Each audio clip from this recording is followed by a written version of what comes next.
Good morning. Before we sing, I want to tell a little story about this hymn.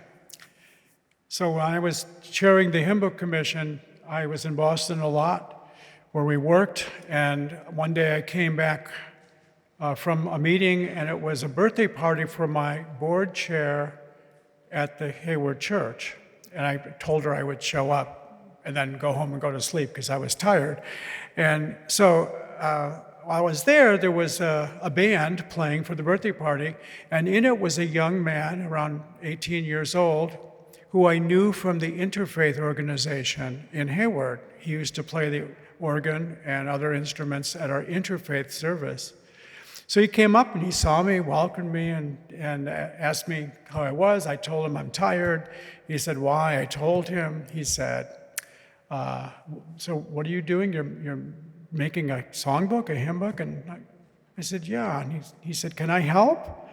And I said, well, sure, but I need to know how you would help, what kind of composer you are. I don't know, And he said, well, I understand that. Just give me a text that you have no music for, and I'll write something. So we had this text. A couple of days later, he calls me over to his place, and he says, oh, I'm finished. And he played this hymn, and I burst into tears because it's so beautiful, so extraordinary.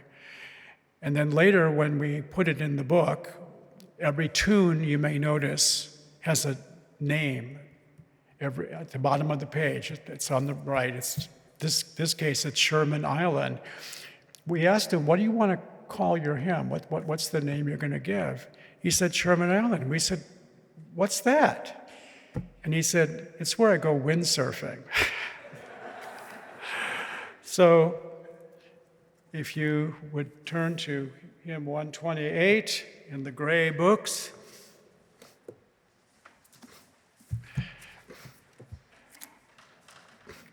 And please rise as you are willing and able.